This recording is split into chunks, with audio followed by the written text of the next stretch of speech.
Kamu hina Tuhan kami. Kami tidak akan diam. Ingat itu ya. Kami tidak akan diam. Kamu orang Medan kan? Ini aparatur kepolisian harus segera. Ini adalah delik umum. Ini bukan delik aduan. Kepolisian.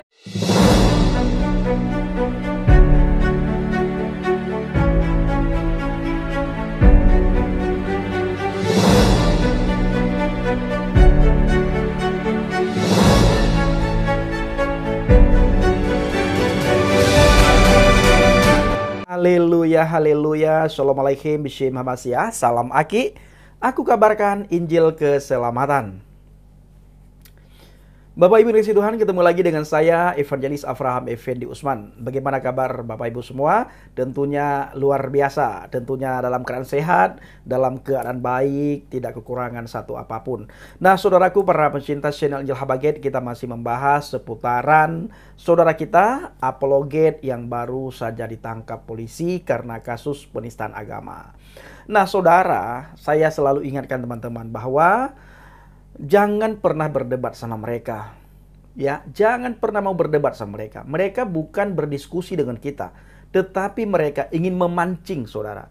Ingin memancing. Bila saudara tidak bisa menguasai diri dan terlalu emosi, terbawa emosi, maka sudah disiapkan orang-orang di belakang mereka untuk melaporkan saudara, untuk menghantam para apologet dengan hukum penistaan agama, saudara. Seperti yang dialami oleh Bang Rudi, anak Batak.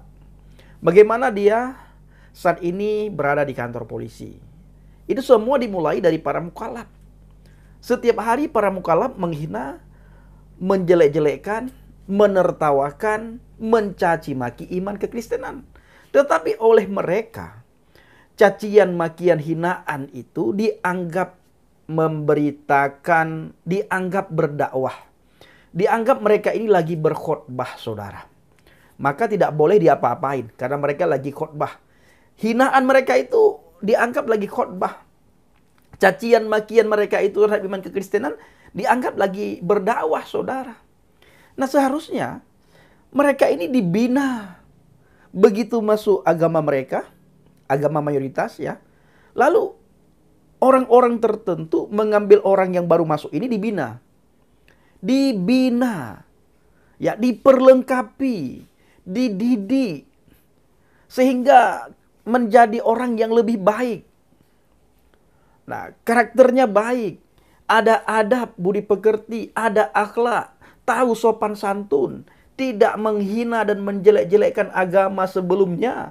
Ini yang harus dibina dan dipikirkan oleh para ustadz dan alim ulama. Nah, tapi Bang Pendi, kita juga melihat banyak sekali juga para ustadz yang menghina iman kekristenan. Memang sudah begitu watak mereka, Bapak Ibu, ya. Nah, kalau dipikir dengan jernih, ya begitulah watak mereka. Orang yang menghina tetapi selalu mereka merasa dihina. Nah, orang yang merasa dihina itu mereka. Padahal setiap hari, setiap waktu, setiap saat mereka menghina. Tetapi selalu merasa dihina. Padahal mereka menghina iman orang lain. Contohnya para mukallaf seperti Julius, ya Bapak Ibu ya. Julius itu tidak pernah dia membahas Al-Quran dan hadis. Tidak pernah dia membahas taharah, cara bersuci. Tidak pernah dia membahas bagaimana cara berwudu, cara sholat dengan benar. Tidak pernah dibahas. Bagaimana akhlak tidak pernah dibahas. Bagaimana pengetahuan kita dengan Islam yang baik tidak pernah dibahas. Yang dibahas apa? Selalu Rudi Yohanes, ya, Bang Rudi Yohanes dan kami para apologet digoreng sama dia, Lalu dibenturkan dengan hukum penistaan agama. Saat ini dia lagi terkencing-kencing, Bapak Ibu. Dia ketakutan. Dia gelisah. Ya. Dia merasa khawatir. Jangan-jangan dia kena juga dengan hukum penistaan agama. Karena dimulai semuanya dari dia. Jadi dia ingin cuci tangan. Ya, dia ingin cuci tangan. Tapi Bapak Ibu, dia tidak akan bisa lepas dari jeratan hukum. Hukum akan mengintai dan akan mengikuti dan akan membuat si Julius tersandung dengan hukum penistaan agama juga. Nah, bagaimana bila tidak, Bang Pendi? Tenang saudaraku, Tuhan yang akan bertindak. Ya, Tuhan nantinya yang akan bertindak. Mereka nanti kalau bisa di bangsa ini ya, selama mereka di dunia terbebas dengan jeratan hukum penistaan agama, percayalah, mereka nantinya tidak akan bisa bebas dari hukum Tuhan. Ketika berhadapan di depan mahkamahnya Tuhan, di depan hakim yang maha adil, dia tidak akan bisa berbicara apapun karena mulutnya disumpal. Mulutnya itu kaku, tidak bisa menjawab apapun.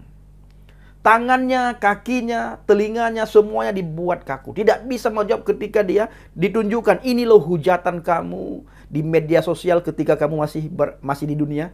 Kamu lihat nih, bagaimana kamu menghina Alkitab, bagaimana kamu menghina kekristenan, bagaimana kamu menghina Yeshua HaMashiach. Ditunjukkan semuanya seperti layar Bapak Ibu. Dia tinggal menonton aja nanti ya.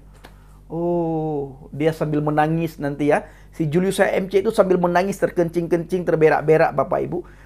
Dia menonton hinaan dia terhadap iman kekristenan nanti ketika dia diperhadapkan di hadapan mahkamahnya Tuhan.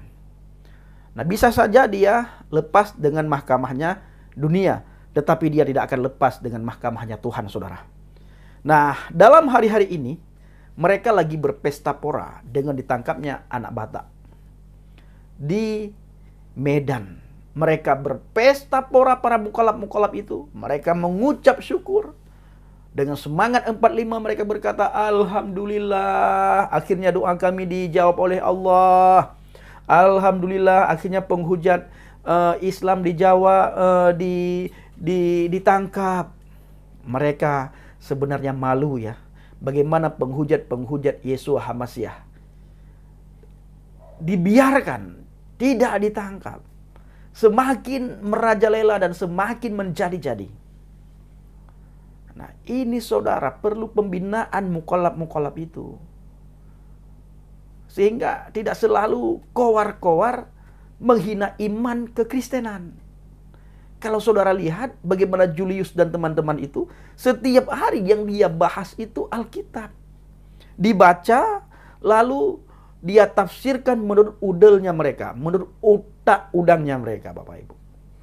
Nah, lalu mereka tertawakan Alkitab itu. Bila sebaliknya kita lakukan, kita pertanyakan iman mereka, kita pertanyakan kitab mereka, kita pertanyakan ayat demi ayat, kita bacakan, lalu kita tampilkan di publik, mereka marah kebakaran jenggot, saudara. Marah kebakaran jenggot. Nah, ini yang dialami saat ini oleh para mukalab-mukalab yang selama ini menghina iman kekristenan.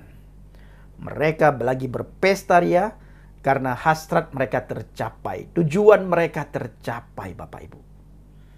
Nah, dan juga mereka berpikir dengan ditangkapnya anak Batak ya, Bang Rudi, Bapak Muhammad Kece, Bapak Saifuddin Ibrahim dan yang lain, mereka berpikir para apologet takut. Para penginjil tidak berani lagi memberitakan Injil. Nah, mereka salah besar. Mereka sangat salah dan salah besar. Injil tetap kita beritakan karena inilah tugas setiap orang yang percaya. Ketika kita mengakui Yeshua HaMashiach sebagai Elohim, sebagai Tuhan, sebagai juru selamat, maka seketika itu juga kita wajib memberitakan Injil. Apa yang kita dapatkan, itu yang kita beritakan. Satu ayat kita dapatkan, satu ayat kita beritakan. Pemberitaan Injil yang dilakukan oleh orang Kristen itu tidak pandang bulu. Bukan tugas penggembala, bukan tugas pendeta, bukan tugas orang yang sudah lama di dalam kekristenan, bukan. Tetapi tugas semua orang yang percaya kepada Adonai Yeshua HaMashiach. Begitu percaya, lalu beritakan Injil. Sampaikan Injil.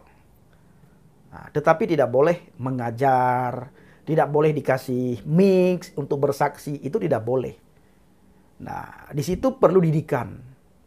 Ya, perlu didikan sehingga nanti ada pembentukan karakter yang dilihat oleh mentor atau gembala yang mendidik seorang yang baru saja percaya kepada Adonai Yeshua HaMashiach. Seperti yang saya alami Bapak Ibu, saya 2 tahun lebih dididik. Baru setelah itu diizinkan pakai mic. Bahkan sebelumnya selama dalam didikan dengan orang Kristen yang tidak saya kenal saja, Bapak Gembala saya larang saya untuk sharing supaya saya fokus dengan belajar. Begitu juga HP dilarang pegang. Tidak boleh pegang HP. Tidak boleh memikirkan yang lain. Yang saya pikirkan apa? Saya belajar, berdoa, puasa. Belajar, berdoa, puasa. Nanti sesekali, kapan ada waktu senggang, saya bantu ngepel gereja, cabut rumput, bersih-bersih gereja. Itu yang saya lakukan selama 2 tahun lebih. Di sebuah gereja di pedesaan, Bapak Ibu. Nah, baru setelah itu, ketika Bapak Gembala saya melihat ya, ketika mentor saya, Gembala dan juga orang tua angkat melihat saya sudah bisa dikasih mic ya, baru dikasih izin untuk bersaksi. Baru setelah itu beliau lepaskan juga saya ke ladang pelayanan. Tapi selama saya masih dalam didikan, saya juga menceritakan bagaimana kasih Tuhan yang saya alami. Karena memberitakan Injil itu tidak ditentukan dengan lama dan barunya kita di dalam kekristenan. Begitu kita terima Yesus Hamasiah, begitu juga kita beritakan kasih Tuhan yang kita alami di dalam hidup kita. Bagaimana kita alami Tuhan, dan bagaimana kita setelah alami Tuhan, dan apa yang kita lakukan setelah kita mengalami Tuhan. Ini adalah tugas kita semua, Bapak Ibu. Nah, saudaraku para pecinta channel Injil Habaget, permainan mereka itu sangat licik sekali. Para mukolab itu berhasil memancing anak Batak sampai anak Batak diproses hukum, tersandung dengan hukum penistaan agama. Nah, saudaraku para pencinta channel Injil Habaget, saya mengucapkan terima kasih kepada Bapak Ibu yang selalu mendukung penginjilan Habaget, baik lewat doa, dana, motivasi maupun support saudara. Maupun pesan-pesan yang saudara tulis di dalam kolom komentar. Saya sangat mengucap syukur dengan komentar saudara. Saya selalu berhati-hati karena banyak sekali komentar yang saya baca di mana saudara sangat mengasihi saya, selalu mengajak saya untuk selalu berhati-hati di media sosial dalam memberitakan firman Tuhan. Saya mengucapkan terima kasih banyak. Dan kepada para pendoa syafaat Injil Habaget, saya juga mengucapkan terima kasih banyak. Tuhan pakai saudara untuk membawa penginjilan Habaget dalam doa syafaat saudara. Dan kepada orang yang support, kepada saudara-saudara yang selalu support dengan dana, dengan doa, dan dengan motivasi yang lain, saya juga mengucapkan ribuan terima kasih kepada Bapak Ibu semuanya. Dengan support saudara, kita bisa melakukan banyak hal di bangsa dan negara ini, khususnya dalam pelayanan penginjilan Bapak Ibu. Karena tim Habaget ada beberapa tempat yang menyebar. Dan ini semua karena berkat dukungan Bapak Ibu semuanya. Terima kasih. Shalom alaikum bishim hamasiah. Salam aki.